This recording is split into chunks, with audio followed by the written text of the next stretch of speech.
Hello, I'm really happy you're here today. In this video, we're going to practice English in a simple, powerful, and enjoyable way.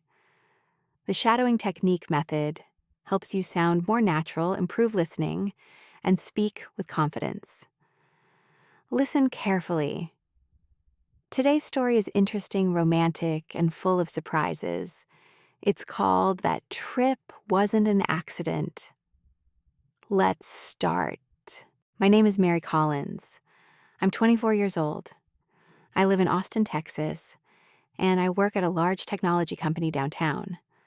The city is busy, loud, and always moving fast. My job is demanding, but I enjoy it. I like challenges. I like learning new things. Most days I arrive early and leave late. Sometimes I'm the last one in the office. People often say I'm serious. Maybe I am. But deep inside, I just want to build a future I can be proud of. One Monday morning, our manager called everyone into the meeting room. She smiled and said, "This month, we're holding a company challenge." Each employee had to prepare a short presentation. The topic was simple: ideas that could improve our company. The winner would receive a special prize.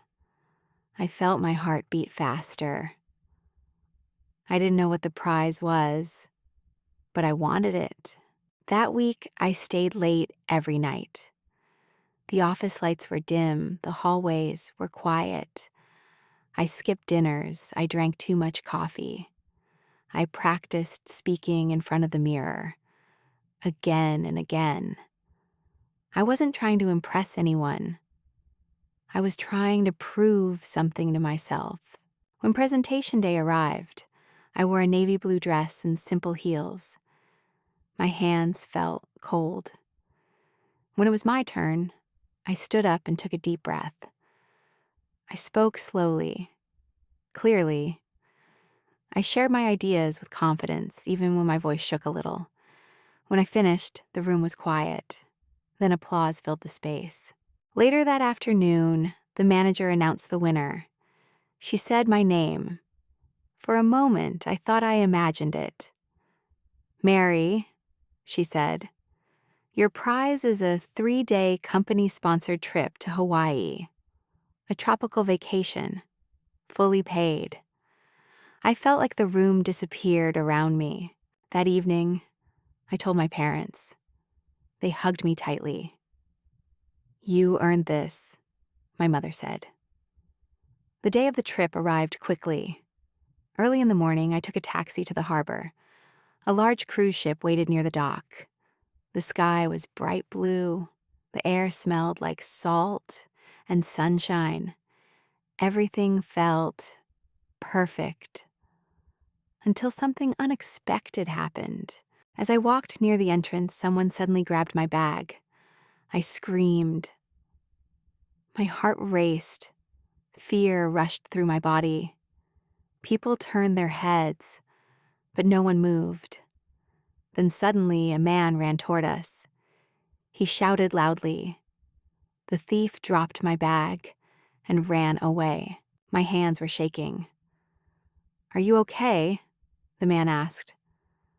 I nodded, trying to breathe. He introduced himself as Lucas. He had calm eyes and a steady voice. "This area can be dangerous," he said. "You should stay alert." I thanked him and hurried to board the ship. I didn't expect to see him again. Later that day, I stood on the deck watching the ocean. The water stretched endlessly into the distance. Then I noticed someone familiar. It was Lucas. He smiled when he saw me. "Looks like we're on the same trip," he said. We both laughed in surprise. We talked about work, travel, and the cities we grew up in. Conversation felt easy, natural. He told me he worked in marketing and had also won the trip.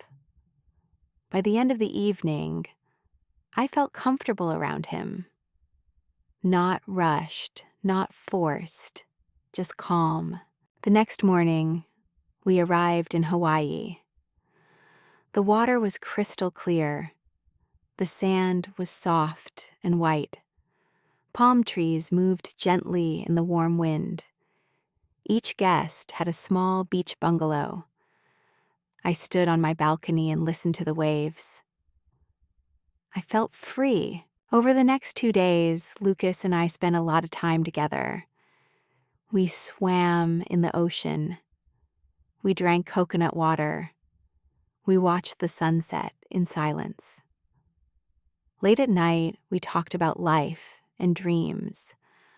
I felt myself opening up, but part of me was afraid to feel too much. Once I walked alone on the beach, I thought about my job, my routine, my life. I wondered if moments like this could last, or if they were only temporary gifts. On the final evening, we had dinner by the shore. Candles flickered in the warm air. Soft music played. Fireworks exploded in the sky. Then rain began to fall, gentle and warm. People ran inside, but we stayed. Lucas looked at me and said, "I didn't plan this, but meeting you feels important."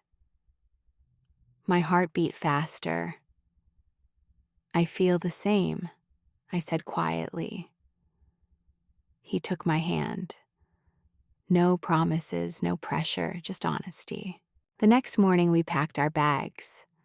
At the airport, Lucas smiled softly. "This isn't the end," he said. "It's just the beginning." I believed him. Back home, life became busy again. Work meetings, deadlines. But Lucas and I stayed in touch. Messages turned into calls. Calls turned into visits. Slowly, something real grew. Months later, Lucas asked me to be his girlfriend. I said yes.